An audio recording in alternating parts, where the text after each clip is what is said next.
Mungesa e risheve ka bërë që ujrat e liçenit të Vërmicës në Prizren të shterojnë, ndërsa pranë doganës së sotme Kosovë-Shqipëri ka dalë në sipërfaqe kufiri vjetër ndërmjet të ishe shteteve komuniste, Republikës Popullore Socialiste të Shqipërisë dhe Republikës Socialiste Federale të Jugosllavisë. Sot dallojnë qartë rrënojat, bunkeret dhe piramida D10 e ndërtuar në vitin 1948. Piramidat e komunizmit janë për banorët e zonës kufitare mes Kosovës dhe Shqipërisë kujtime të hidhura. Ata ndajnë rrëfimet e kohës ku shqiptarët e ndarë në dy shtete nuk guxonin të takonin njëri tjetrin, ndonse kishin lidhje farafisnore. Ajo qysh ka qenë atëherë u konë të merr i kohës. Të merr i kohës ka qenë edhe ndoshta vetëm një vend unik tjetër konë s'besoj që ka pas kështu. Na, unë këtu babën e kom pas ka shërbyer si hoxh, edhe konë stacionuar me lloj njerëz këtu. Baba jem ka punu këtu pak kohë, me njëre kanë transferue me qëllim me bashkëpunue. S'ka bashkëpunu dhe s'ka punue. E kanë largu për punës automatikisht.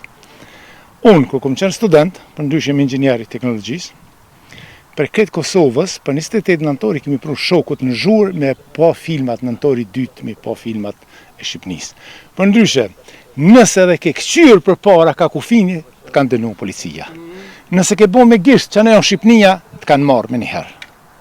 Ku kemi lujtë futbol këtu me ushtrinë atëherë, prej fshatit vinshim, këtu lushim futbol, as kemi guxu me këqyra në bare prej qatë që kanë qenë masat e repta. Do thot ajo, inshallah nuk përsëritet kur mo, se ka qenë një tmerr i vërtet për gjithë popullin, si për zhurin, si për çdo kënd. Unë kam një mikesh të zhurit prej Shqipnisë e martuar atje. Si ka pra me prind me ata me vitet tëra.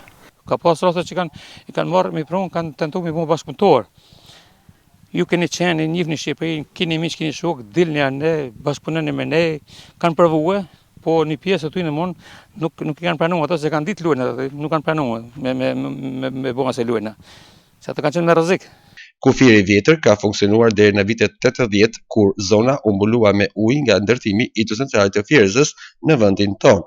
Gjatë luftës së Kosovës, kjo zonë shërbeu për kalimin e armatimit për të furnizuar luftëtarët UÇK-s, por më shumë e njohur u bë në mars të vitit 1999, ku banorët e dëbuar nga trojtë e tyre në Kosovë u streuan në Kukës dhe në qytete tjera të Shqipërisë. Normal vazhdimisht ka pas transport, mos themi transport të barkë, mund të atë kuptim armëve se këtu s'ka pas mundësi për shembull përveç se veç me shpinë ose me kual me bajt armë, se terreni është ashtu në maluar që s'ka pas mundësi lëvizje tjera dhe shumica e armatimit ka kaluar në këtë zonë grena. Tu përfshin prej këtu deri në lart ku i them natë Likeni Kuç atje ku është e pjesa ku lidhet me këto me përbregje stanët e tyne atje ku kanë pasur si bazë atu UÇK-s ku kanë dalë armatimi në lart atje në Malak, sa Malak për këtu akon pak më lehtë mundësia me kaluar.